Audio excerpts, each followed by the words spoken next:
it's like all the control of the pulling people out of the streams from their video feed in here. Good times.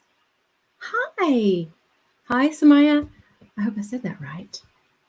Boy, I might need another glasses update. I'm squinting to see my screen over there. Oh, okay. I see folks joining in from YouTube and Facebook. Great. We'll give everybody a minute or two to jump on in and get the stream flowing, get those pipes warmed up. And hopefully, let's see, I can turn off all the things on my computer that are going to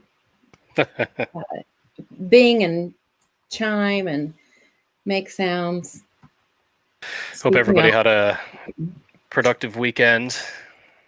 Oh, right. Yes. I hope everybody's prepping. I'm seeing so much chatter out there on the internets that people are kind of having that moment of like, oh gosh, it's getting real. It's almost here. Nano is almost starting. And so I sincerely hope that everyone here in our group is feeling confident and they're planning, or they're, I don't know, putting their pants on. Is that what pantsers do? Oh no, did we break? Elizabeth, can you hear us? Facebook, chime in. Still see you live. Oh, good. Okay. Well, rats. Hopefully that's not a snafu in the tubes. The internet is a series of tubes. Oh no. Uh-oh. Looks like Facebook is having a bad hair day out there. So if you can hear us in Facebook land, Kevin, let us know if things are going awry. I might be back, but if you keep experiencing trouble out there in Facebook land, feel free to pop over to the AutoCrit YouTube channel. That one seems to, oh boy, Facebook is just having a day. All these new updates. How's YouTube in YouTube land? Somebody drop us a comment there if it's staying relatively stable.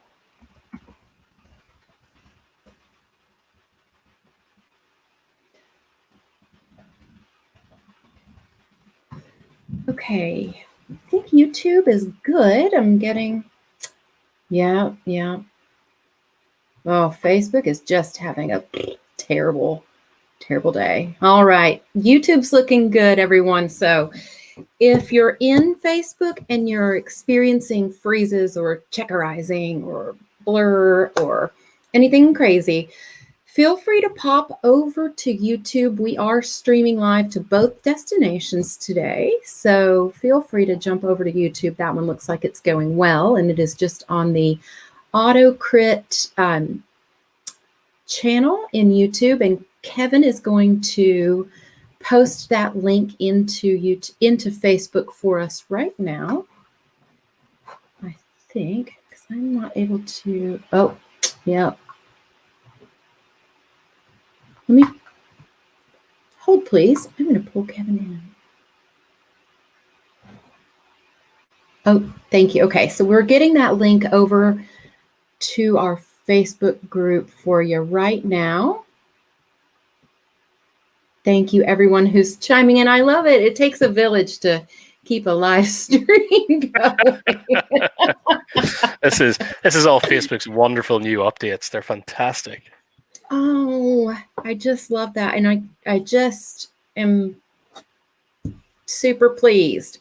Whatever. It's okay. You know what? I don't pay anything for Facebook, and I just sometimes have to roll with whatever they're doing. But okay. Everyone, we'll give you another minute or two to swap over to YouTube. Should be able to see us pretty easily. So Kevin, we're not able to post into the group from where we are, Gareth and I. So definitely, Kevin, if you can pop into the Facebook group and just post that link for us, that would be great.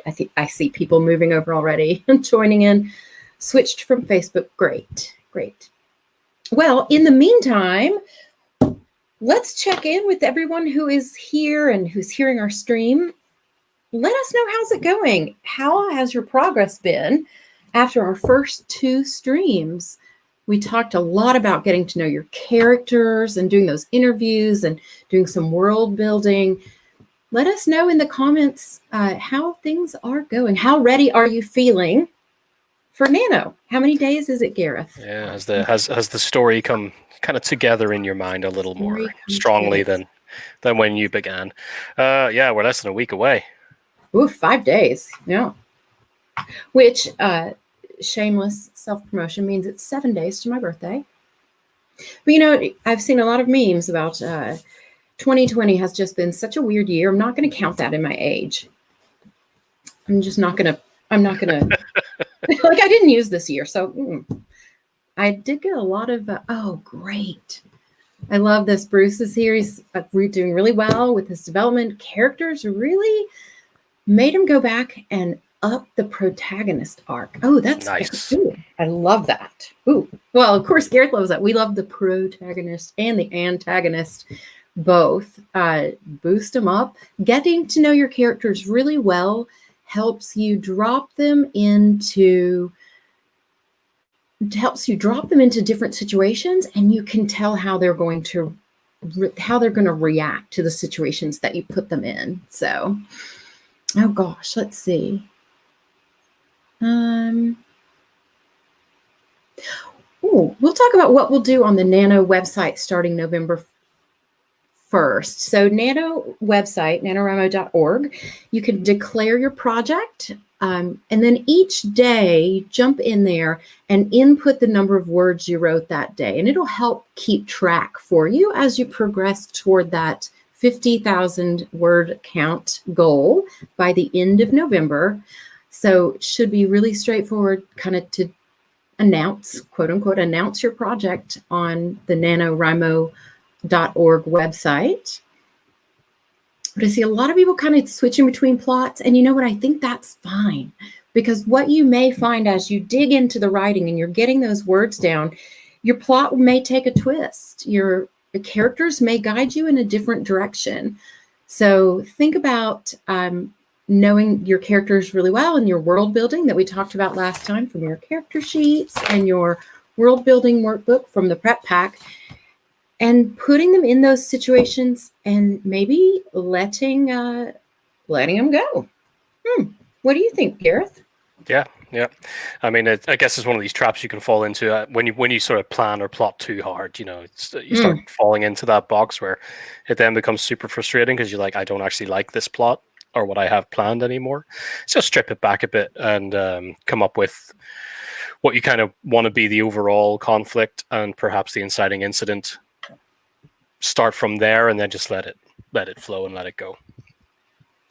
I love that. And it rhymes. Gareth, our resident horror author. And I'm not going to start singing songs from Frozen. We have other team members who would be on standby for that. Not naming names. So let's jump in with rocking your first chapter. And I found this today from another writing group that I'm in, but it really kind of resonated with me, because your first chapter, thinking about the perfect first sentence, hook your readers in and set the tone, and no pressure. It's just maybe start with the second sentence.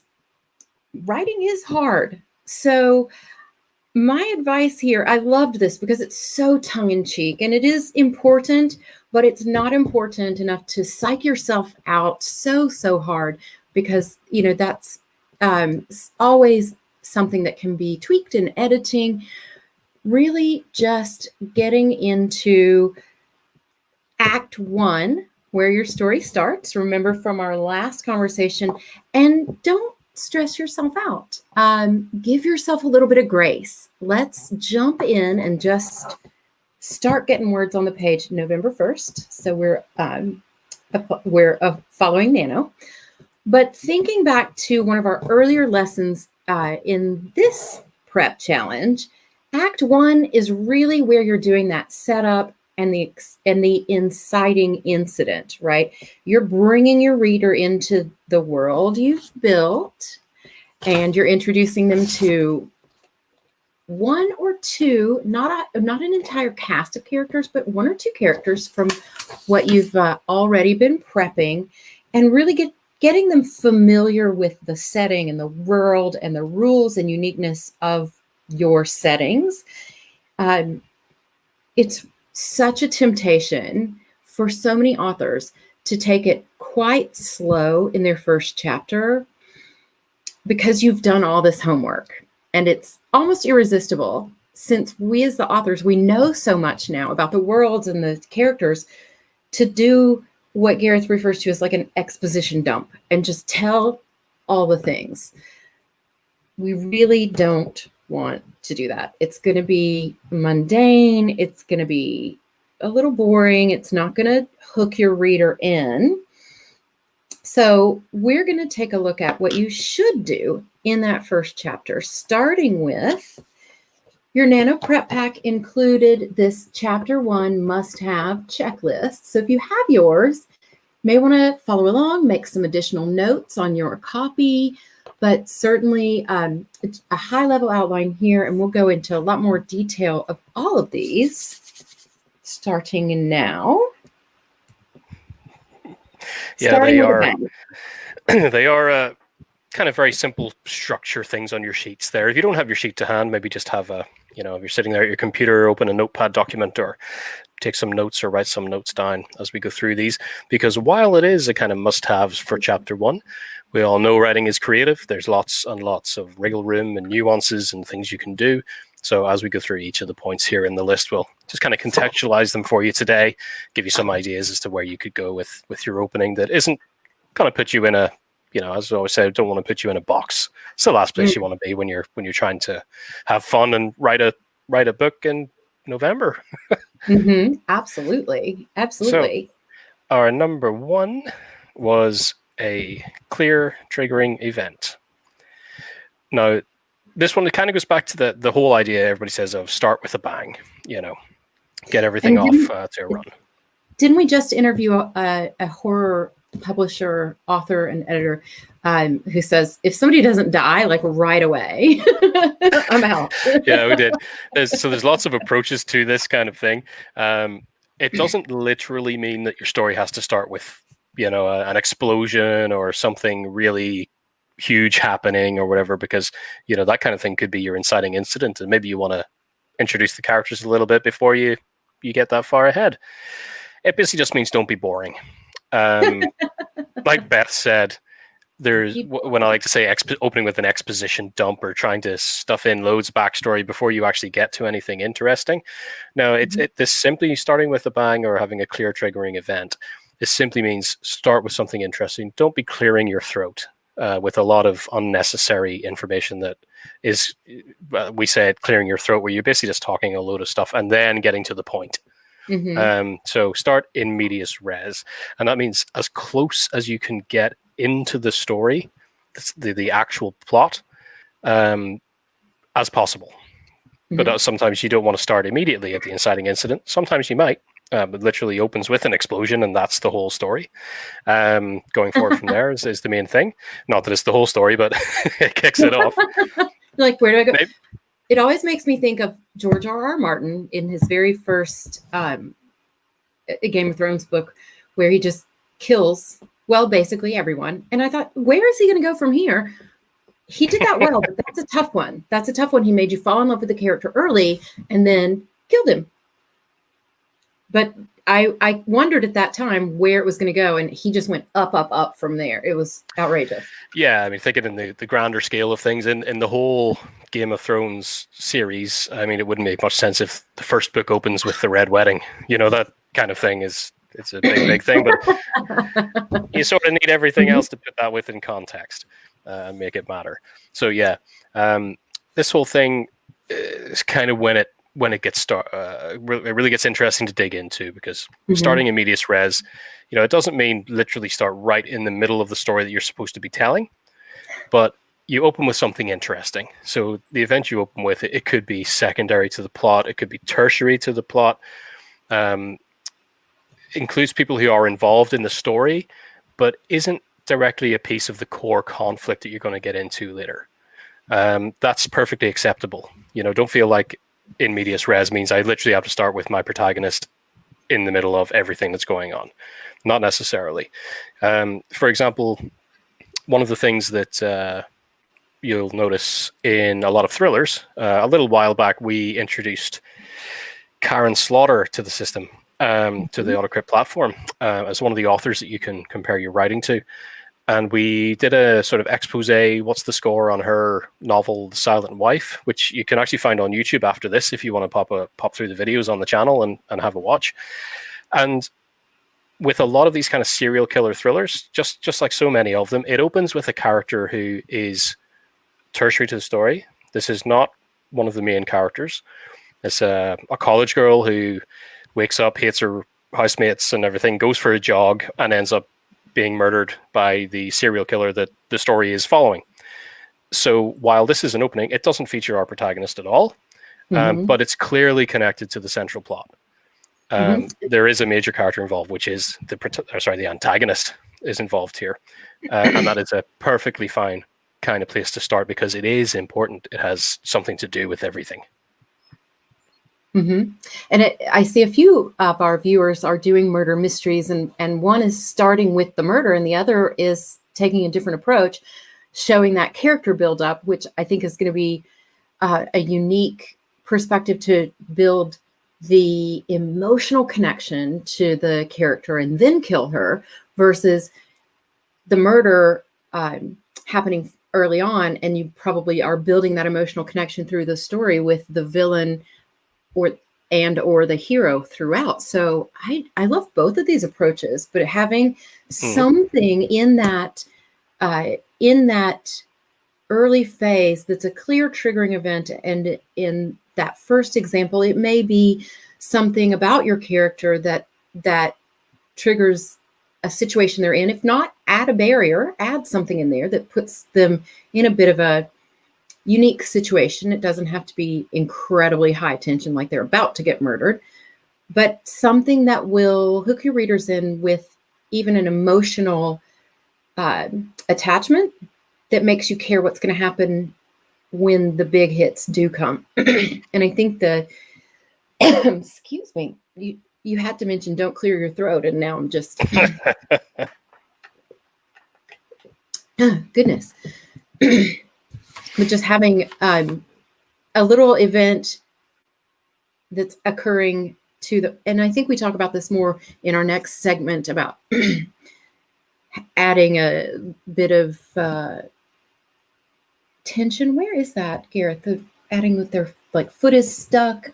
Yeah, it's a part of this as well, because you have this thing. I think the key point there, before we move on to the other little part, is really just that the connective tissue is there to the main plot, and you're getting as close to that as you possibly can. In the case of the Karen Slaughter novel, of course, we know that this opening murder and the serial killer is involved, that our protagonist is now going to have to come in to investigate this.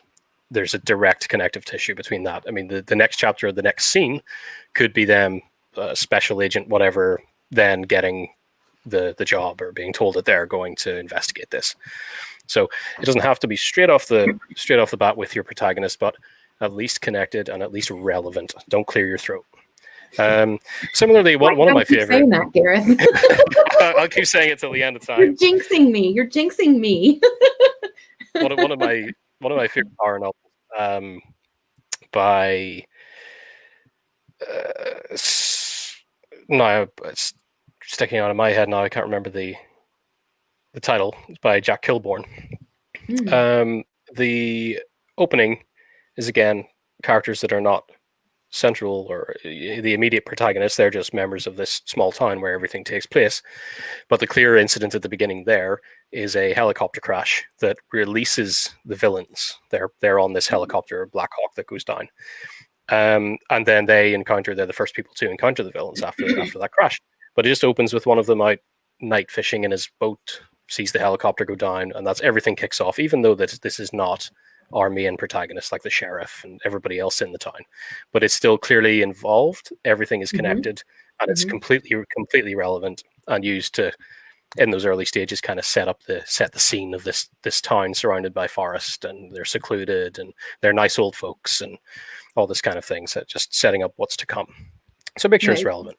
Gives you that little bit of framework, I think, to keep moving the story ahead. And the other tip that Beth was talking about there before is if you really want to push it and you're going like super deep into the story in medias res, if you're talking something like the Hunger Games, if you've got that kind of same setup and you're really going deep into it, so the very first chapter as you open, your protagonist is running through the woods with a bow and arrow, and the action is already afoot.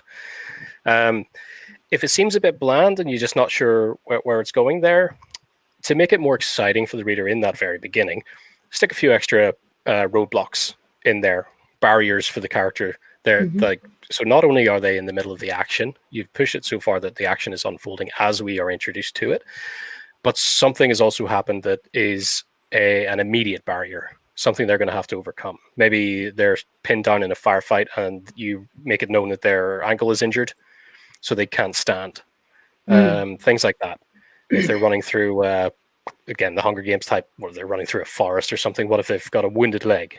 That tension straight away, and is usually a good thing for people if they're like picking up a book and just thinking, I'll flick through the first few pages of this. I guess maybe that's a bit of a misnomer nowadays. I say picking up a book and flicking through the first pages. Maybe they're clicking on an Amazon sample and checking out your first chapter that way. Yes. This kind of immediate threat and life or death situation right off the bat is usually good for people who are into that kind of action young adults. Again, keep saying Hunger Games type stuff because it's pretty much become the epitome of that genre. It's such a great example because it does exactly that. It just kind of drops you right in. You can tell a lot from the characters and from the overarching story arcs right from the very beginning, and those are things that carry through the whole series, if you will. They're just such good examples, and I loved the aspect of having a first chapter Amazon download. Like, that's for free, so you want to make sure that you're hooking your readers in with something immediate and tangible right off the bat. So even if you join a firefight in progress, give them a little something extra. And ultimately dramatic.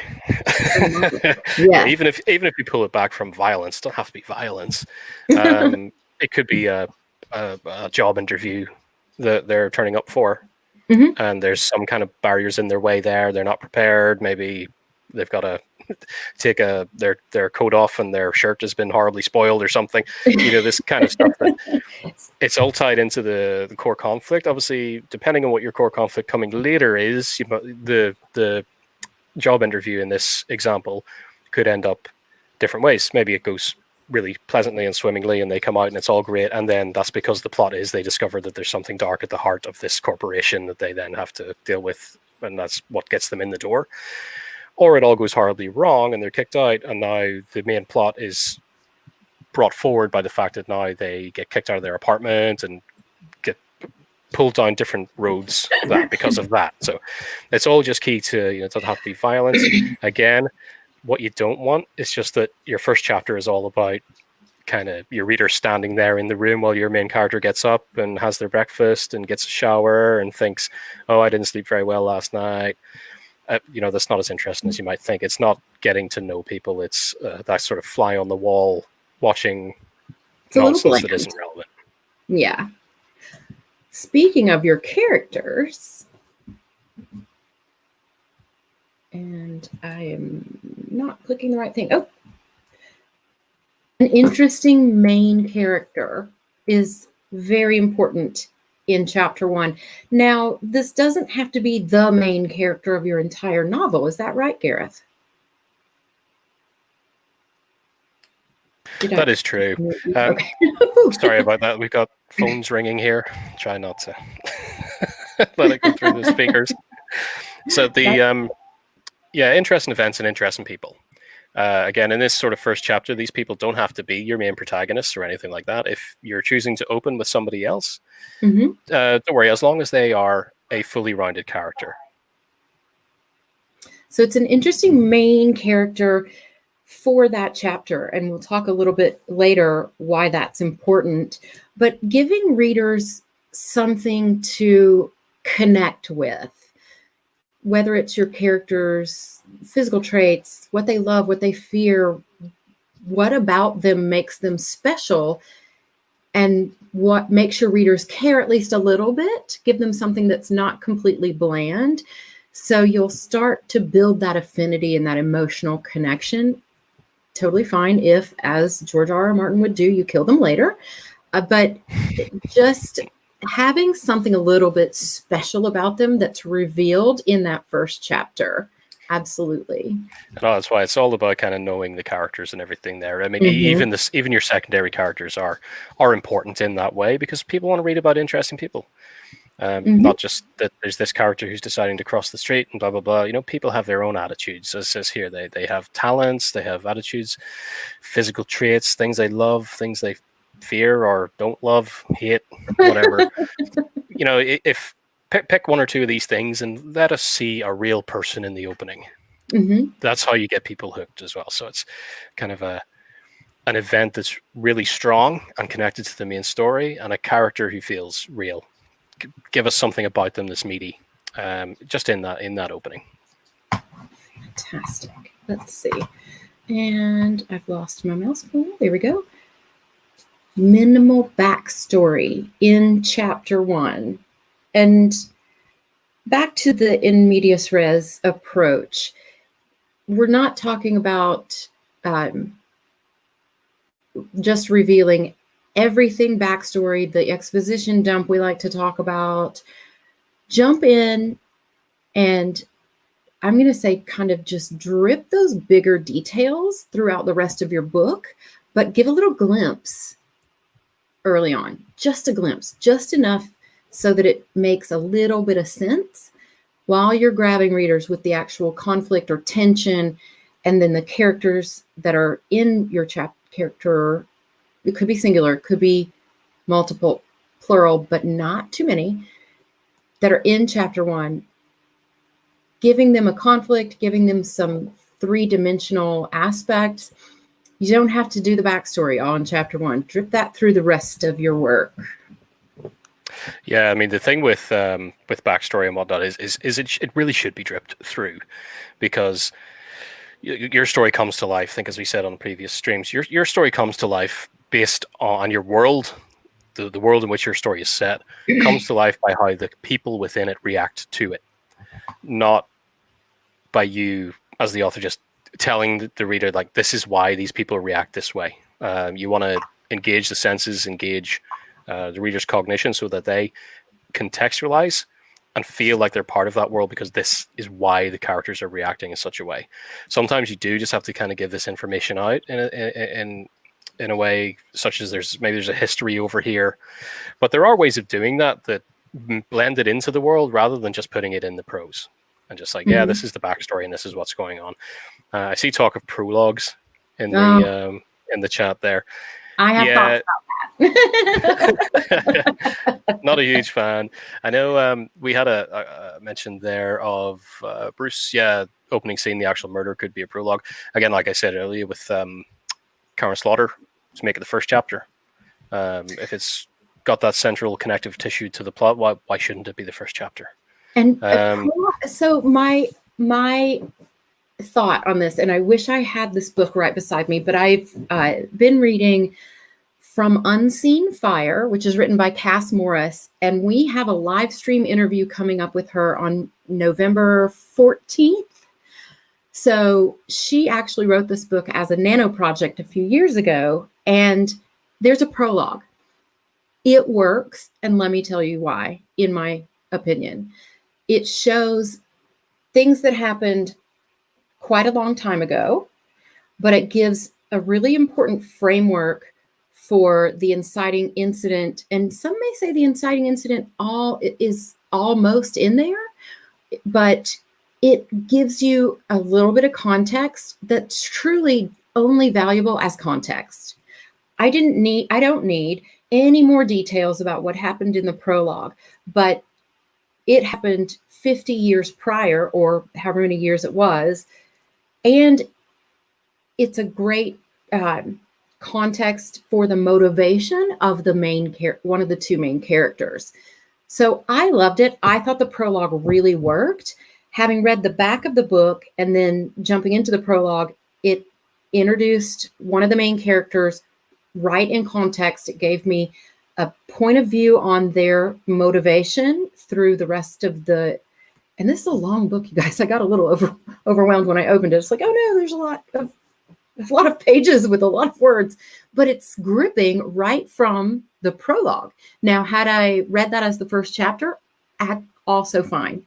Absolutely also fine. Had I skipped it, would the story make sense? Absolutely. But I enjoyed having just that little, 3-4 pages of context, and it was just really well written. So it kept me turning those pages. Yeah, there's something to be said for prologues, seeing in the comments there, and the likes of sci-fi and some things like that can work. And sort of historical epics, or I guess fantasy stuff as well. It's really useful to have a prologue, I suppose, if you're going to jump a huge, you need to set something way in the past to lay a sort of foundation or groundwork for what's coming. What happens in the plot hinges around this thing that happened so long ago. Yeah, that can work as a prologue, and then jump into the core story with the chapter 1. But most of the time, people just go with chapter 1. I mean, it rarely affects the actual reading experience. You're still reading the same words, and I think you'd probably see some editors who would throw a manuscript back at you if they opened it and it said prologue, but be like, oh yeah, this is fine if they opened it and it just said chapter 1. Sometimes it's a bit irrational. That's so interesting. It's just such a personal thing. It's always interesting to have that conversation. I think our goal here with minimal backstory in chapter 1 is not just to set that context and have the hook, but minimal backstory, because if you have too much and you're doing that expo dump, it can really slow down your pacing. And that's going to take us into having a quick pace in chapter 1. Too much backstory can be slow. So when we talk about chapter 1, action is better than exposition. We kind of always think action is better than exposition, but especially in chapter 1. Gareth, what are your thoughts? Yeah, it's a thing that it says, keep it snappy, not snoozy. Coming in on chapter 1, you really want to try and keep the pace up as much as possible. And often a backstory exposition dump, they're generally slower unless you're really good at getting them sort of firing off. So avoid kind of being hamstrung by all that backstory front loaded. You naturally avoid that if you try to drip it through your story, which is only smart to do anyway, because it's, as an author, it gives you a lot of strings to pull when you're doing it that way.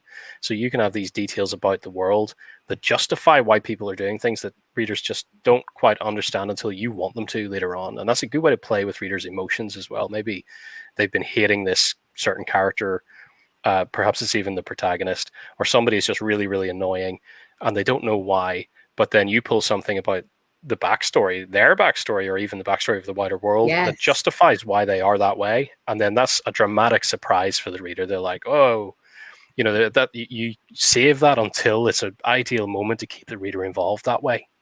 If you just stuff it all at the front and they're like, well, this is the way this is because it is. And now I'm going to show people acting that way because of it. You kind of get it the wrong way around. Doesn't keep people invested quite as well.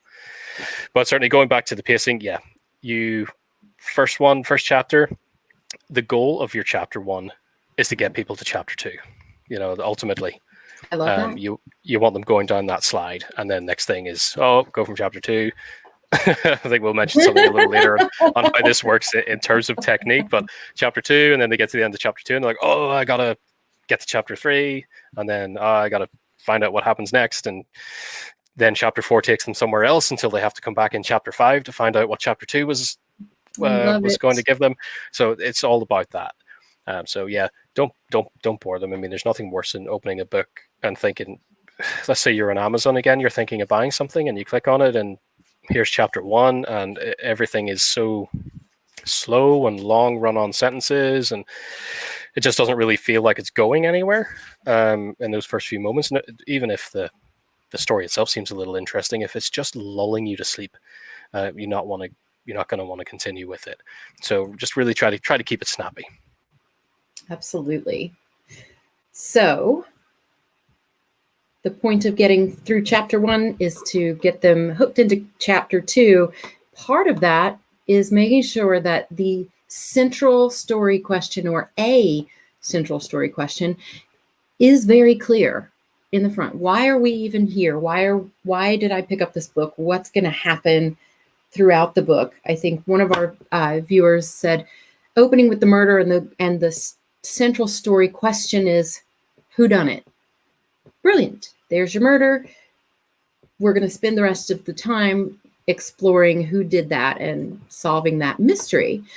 It could be to fall in love. It could be to conquer a land. It could be any number of things. But what are you trying to get the reader hooked into should be revealed at some point within that first chapter. But I know there are a lot of caveats on this one. Tell me, Gareth, some other perspectives. As with anything, again, in writing, this is probably one of the more nuanced in the checklist. So again, don't box yourself in too much with this. You can approach the central question of the story in this first chapter with loads of different angles. So maybe the question is, again, as Beth said there, the overall story question is, who done it? Or are they going to be able to catch the killer here? Or who will win the war? These are the big central questions. So when you are kind of setting up that question and making it clear, the reader, as a reader, we might not know exactly who the who is in that question. Like, will they catch the killer? We might not know there's even who they are at this point. Like I said, with the Karen Slaughter novel, it opens with a side character getting killed by the antagonist. And we know that now this is a serial killer story. We're going to have cops or the FBI or whatever chasing this person down, but we don't actually know who the protagonist is yet. That's perfectly fine. We've been brought into this story in this world, and as the reader, we've just been given a promise at the end of that first chapter that this is what the core of the story is about. So we have a grip on that immediately. And that kind of ties in with the whole, this is kind of why it's a checklist of all the pieces for a really good first chapter, is that not only is it snappy and kind of action-packed, I don't want to say action-packed, but it's snappy, it's in the story. We end very quickly with a promise. So I start to know as a reader that I've picked up the right book for me, because these little threads come together and tell me that this is something I'm going to want to read. This is up my alley. And if it gets to there and I realize that the central question is not something that I want to read, then again, as an author, I guess it also is a positive for you if somebody who will not like it sets it down and doesn't read it, because then they won't be going on Amazon and saying, not what I expected, 2 stars, giving really nasty feedback. Setting and managing your reader expectations right up front. Yeah. I agree. Yeah. So I mean, the actual beyond the first chapter, we might find out that the core question of the plot takes a more defined shape for us, so it becomes like, will Detective Granger catch the killer before they can exact the revenge on the jury who put them away? So that's the broader story. But by the end of chapter 1, we have a nugget there and a promise, and we know that this story is about, will they catch the killer? So then as we continue to read and the story unfolds, that the question gets more detailed and bigger. And that's part of the drama, because the twists and the turns tells us, we find out who he's going for. We're introduced to the protagonist who's going to go after him. We find out more about the antagonist. So that whole question becomes longer. It involves the motives, it involves names, it involves the people. But all we need in chapter 1 is that core little simple promise, which mostly called a hook, because that's what would be the correct reference for it. I like the phrase. Idea of the story's essence. Yes, the essence. What did you just call it? A core, simple promise. So this is what you will get in this book. Mysterious murders, conquering a land, Yeah. falling in love, kissing in the rain if you're Nicholas Sparks, that kind of thing. I love that. You don't have to give it all away, but that nugget, just that core, absolutely. Yeah, just a very, very, very, very, very core but strong promise. So I know what to expect kind of as I'm going forward here. You don't have to lay it all out. And that's probably why, again, avoid backstory, because it just gives you more work. It's better to drip these things out as you go. Gradually unfold it. That's what people want. They want to be sort of enraptured in this story as that central question becomes clearer. Think about it just kind of coming into focus. And as we begin, we're maybe seeing a few words there of that long question at the core of the story. And then as we read on and things are revealed, it's coming more and more into focus until we know really what's happening all throughout this story.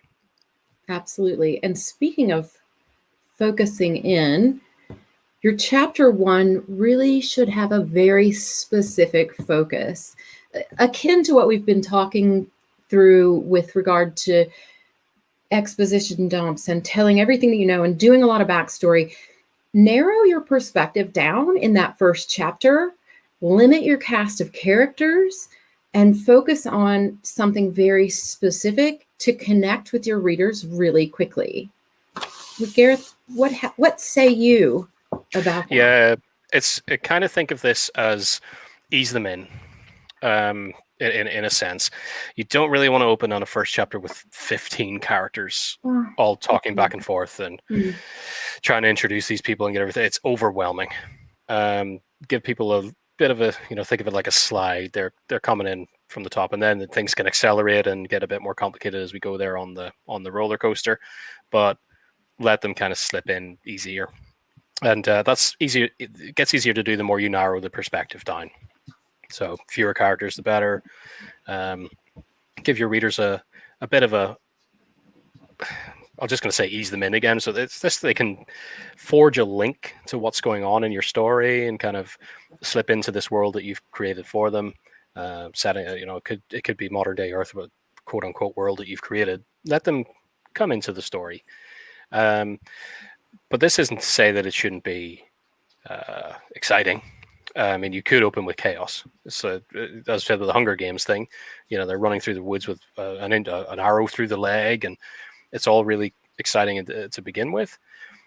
But keep it snappy again, so you're kind of in and out quickly. You don't want people getting exhausted. There's something to say about being bored in the beginning, but exhaustion is another matter, and that can be sustained excitement too much right up front, and exhaustion through too broad a perspective in the beginning. If you're hopping heads constantly and trying in chapter 1 to introduce 7 characters and how they're all interacting with each other and give information to make me care about why they're interacting, or it's too much. So kind of narrow it in and just bring me in there and then trickle it out as we go. I think we all have the benefit of the novel format of expanded word counts. So there's really no need to stuff everything into this one scene like you would if you were trying to condense your book to 10,000 words or something. I love that. One more must-have for a great chapter 1. A reason to keep reading. And Gareth mentioned this. He alluded to it before, but the goal of chapter 1 is to get your readers to hang in there through chapter 2. Definitely giving them something so they don't fully understand and have a neat bow on everything at the end of chapter 1. That could be cliffhangers, open questions, a little bit of suspense or tension. But if you're narrowing down your focus and doing all the other 6 tips before, choosing a limited cast of characters, giving limited perspective and insight, but with a hook and making a promise to your readers, then having that solid ending of a bit of a cliffhanger, a bit of just unknown, that gets the reader to move to the next chapter and say, I got to know. Okay, let's hit the ground running and see what it is that we're trying to discover or learn or conquer or whatever in chapter 2 and beyond. Yeah, it's exactly going back to the previous point of the point of chapter 1 is to get them to read chapter 2. And mostly the same throughout the book. The point of chapter 2 is get them to read chapter 3. And you want people to read the book. So you got to have the easiest way to do it is these little mini hooks at the end of the chapter. Something that I always like to do. And it's quite easy if you're thinking in your mind about that core question kind of becoming clearer and clearer. Maybe at the end of every other chapter, you're making a little bit more of that core question brought into focus. That's where you're doing it, and then people will naturally read on out of curiosity, as I want to figure out. They want to see more of this, and it's really something to keep in mind throughout the book beyond your first chapter. So try to weave that in anytime a chapter ends. Yes. One thing I do like to do is set up people in situations that are unfolding. Of course, everybody knows that I write horror stuff, so it's getting to the point where you think the chapter is about to pay off. The chapter itself is about to have its own little climax, and there's going to be a fight here, or somebody's going to get killed or scared, or something's about to happen. But then the chapter kind of ends on that dramatic moment.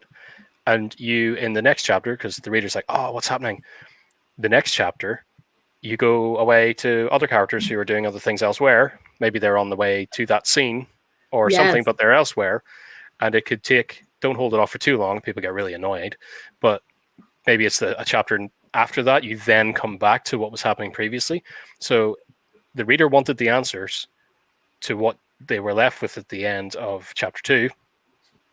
They're going to have to keep reading to be sort of mentally satisfied, to close that loop. They're going to have to read another 2 chapters before I let that happen. And that's kind of where people, quote unquote, page turners into the night. It's how so many of them do it. Just leave that cliffhanger. And then when they get to that point, think of it like a TV show, it's like previously on, and you've introduced back into that scene, and it's like, yes, this is where I wanted to be. Now let's find out how it happens. And then give them the payoff. Don't keep dragging it on like that's not fair. Just make them wait a couple of chapters and then pay off. Absolutely. I love that. And so I see a comment from one of our viewers. Any difference for second or third book of a series where the characters? And I'm going to let Gareth give his thoughts, and then I will chime in. What do you think, Gareth? Any different approach you would do with second or third books in a series? Not exactly. I think the structure, book by book, is essentially the same. You probably just say less to readers. You don't do the same kind of introduction of the characters, obviously, as people come in. But you're still going to be starting with a bang, in medias res, as close to it. Keep it snappy. Get that core promise in. The structure of the first chapter is exactly the same. You don't really need to change that up in terms of it being a second or third book.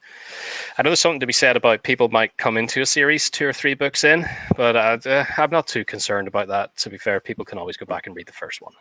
Yeah, I think that's where my head went, is that if I pick up book 2 and I don't realize that it's book 2 or whatever, I still need a little bit of context, just a little though, not as much as I would have if I came all the way through book 1 and then started book 2. But as a book, as a novel, as a story, I think they should all just kind of stand on their own. You may have more rich or better insight into character motivations or history or points of view, perspectives, loves, hates, whatever it is, by reading all the previous books.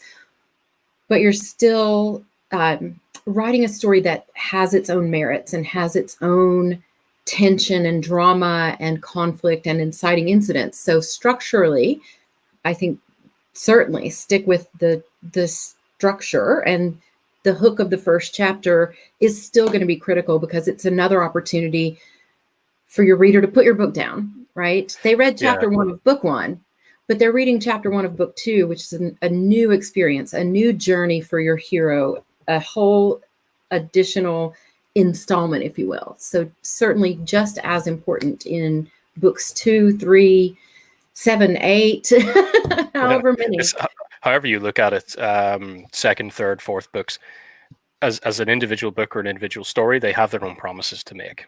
It's not all, well, not all the time, but tied right back to the first story. Sometimes it may be a multi, it is one story arc that's multi across different books. Not very often, though. You don't see that way. It's a good question, though. I'll have to ask my wife, because she reads a lot more of these ongoing fantasy series and things than I do. Perhaps if it was useful in later books, you might put a little kind of the story so far type thing in the beginning, not a prologue directly, but it's a separate entity. Or you can get yourself another, write 6 or 7, and then get yourself another income stream by writing the encyclopedia to go along with it. Publishing a book of maps, like there are so many other income streams, and I would buy them all. I just kind of was thinking 2 examples for me. It makes me think of the Star Wars movies, right? They started with, help me, I'm going to do this wrong. They started with 4. What's technically movie 4 was the first one they released. So they then had to go back and do the prequels and the sequels and the side things. But there was this overarching, throughout all of the movies, kind of overarching themes and story arcs in my view of it. But within each of those movies, a very unique promise, a very unique storyline, arcs. Some of the characters carry all the way through, some only appear in certain books or movies. And I felt that way with, the book series just left me, Wheel of Time.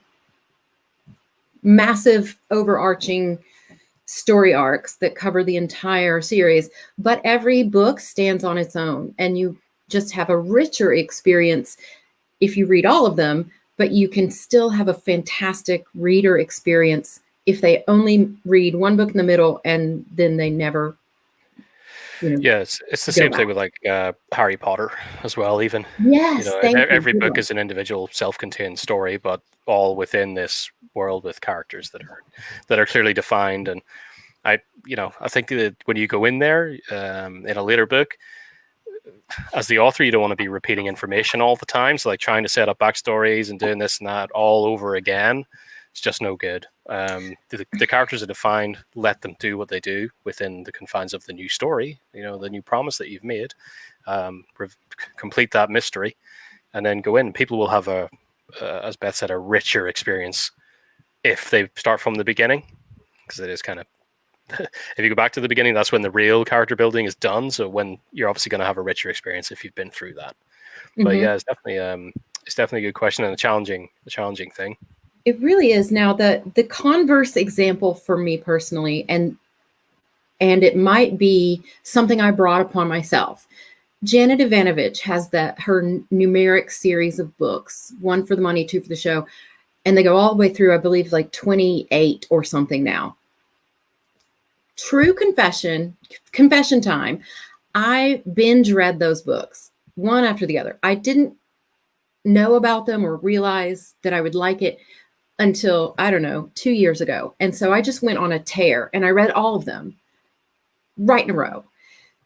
By the time I got midway through all of those, I was seeing a lot of the same content because they are fantastic individual standalone books. Every book has its own mystery, call to action, whatever it is. But the characters are the main characters are the same. And I kept being reintroduced to them so many times. And I read them in such fast succession that it got a little redundant for me. But it's probably quite unique that someone's going to sit down and binge read 28 books. Gareth, I might have a problem with that.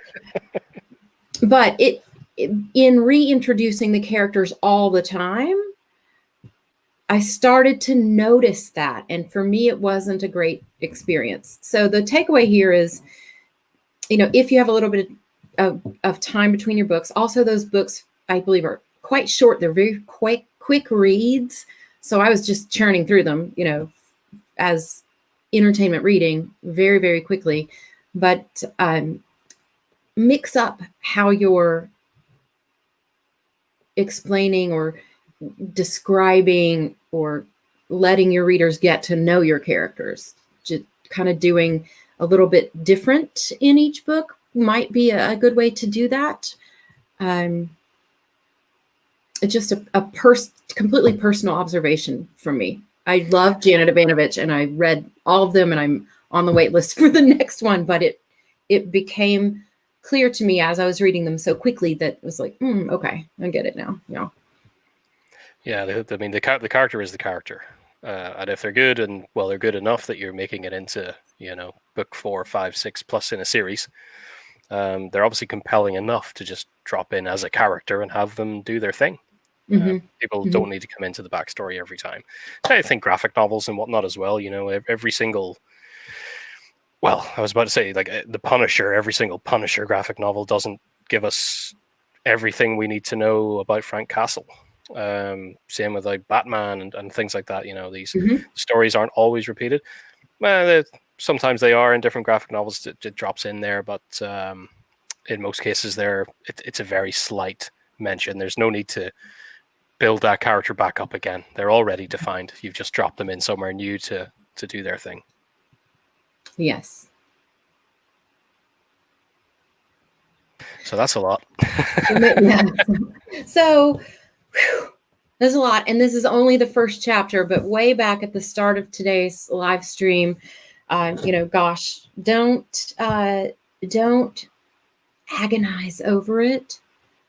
The first step is really getting those words out there, then getting these tweaks in place is something that you can edit in after the fact, in my opinion.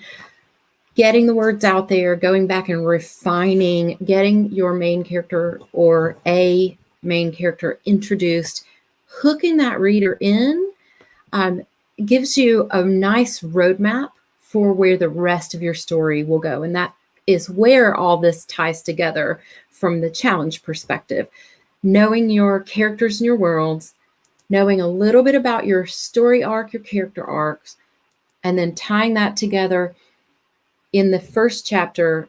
Don't give away the bank, don't give away all of the secrets, but putting enough in that first chapter to set the tone and the trajectory for the rest of your novel while keeping your reader hooked in.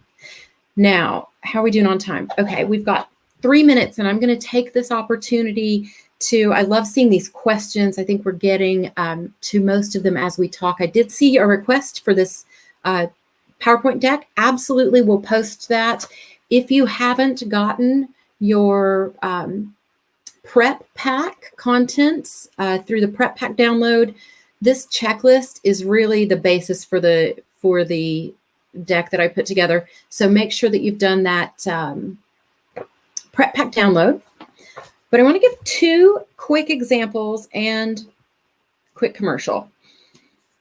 This is Modern Girls by Jennifer S. Brown, another published NaNo author. And we do have a live stream interview coming up with Jennifer S. Brown at 5 p.m. on Friday, November 20th.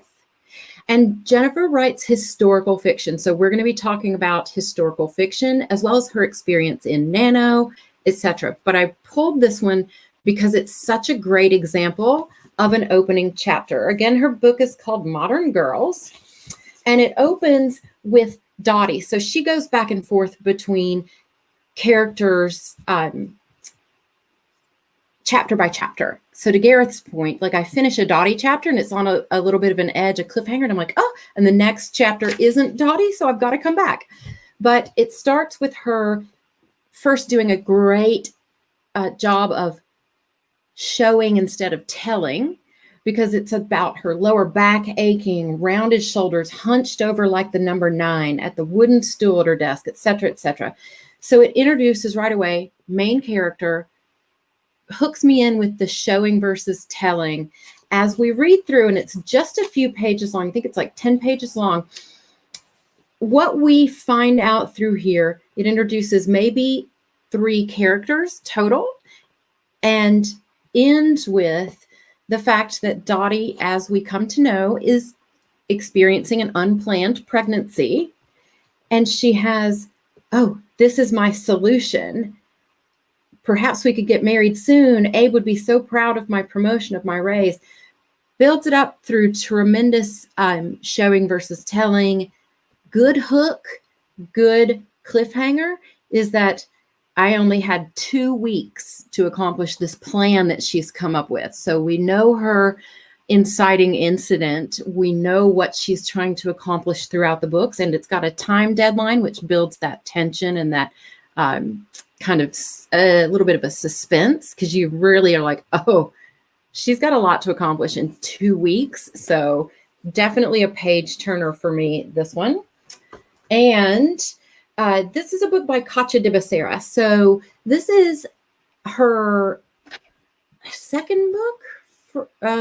It was published first, but her other book, Oasis, was a NaNo winning book as well.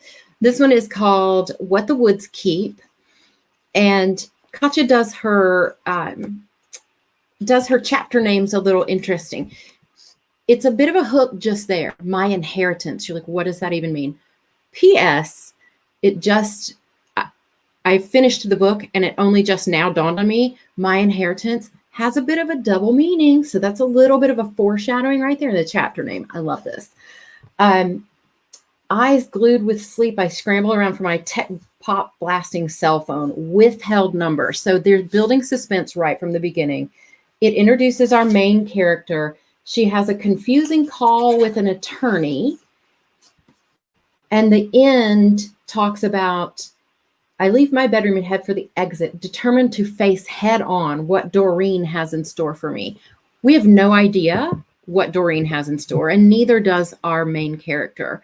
But we know a few things. It talks about her inheritance, and it talks about a coming of age. She just turned 18. There's a codicil to the will. So a lot is packed in, and it's only like 4 pages, but it definitely pushed me through right to the next chapter. I'm like, okay, here we go. It's off and running right from the very beginning.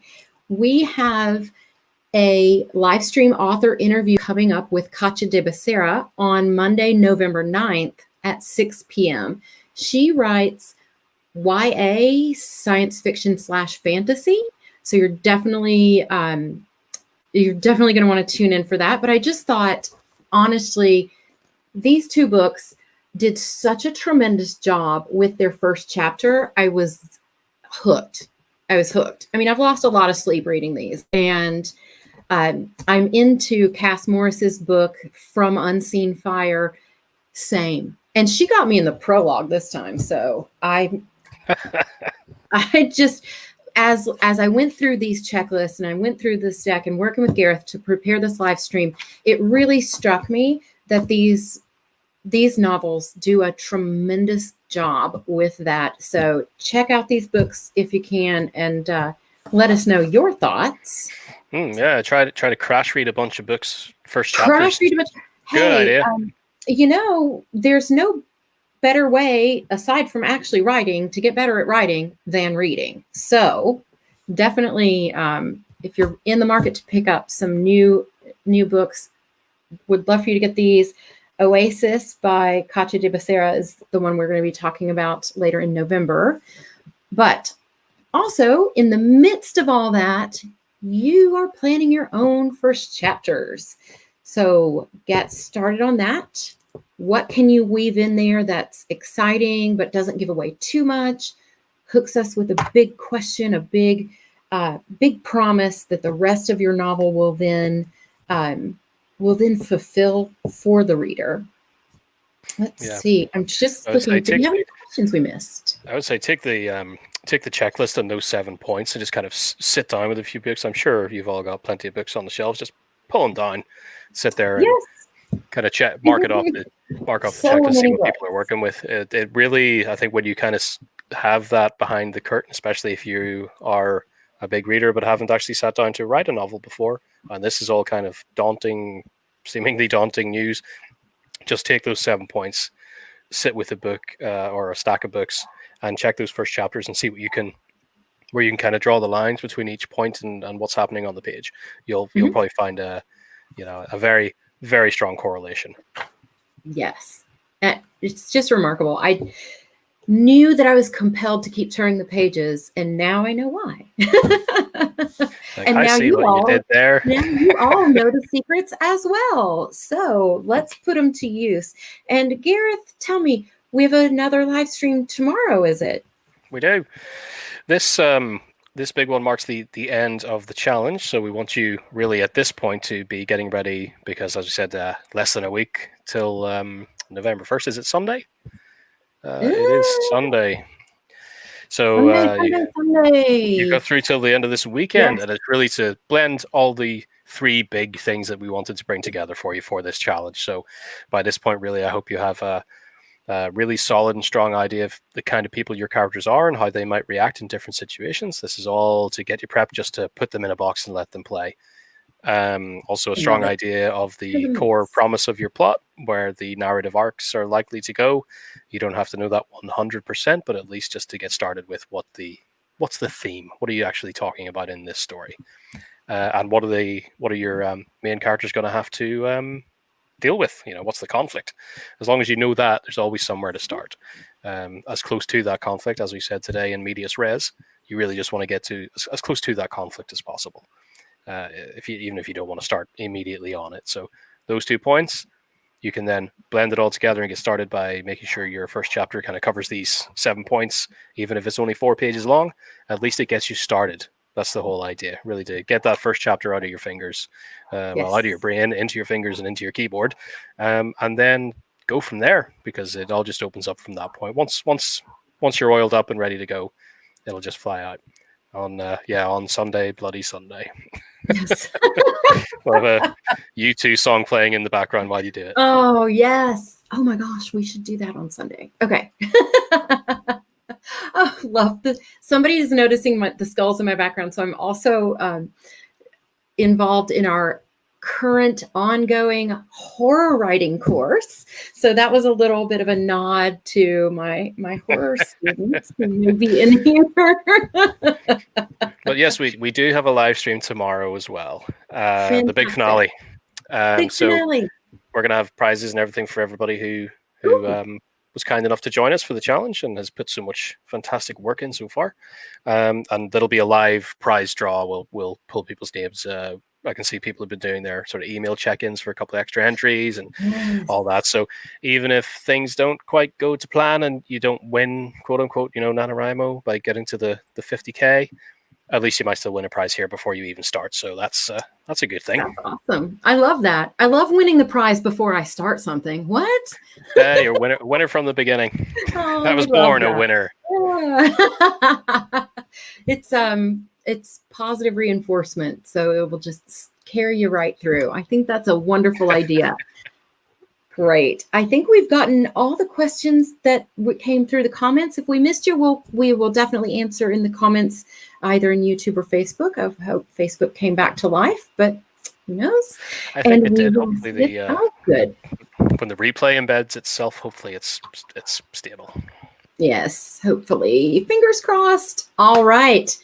Let's go rock that first chapter. What do you say, Gareth? We'll try. I'm not going to be a Debbie Downer. You all got this. Oh, yeah. It's going to be great. We look forward to hearing about your progress, and we will see everyone back here tomorrow for our celebratory ending and a prize giveaway. Bye. Take care, everyone. Take care.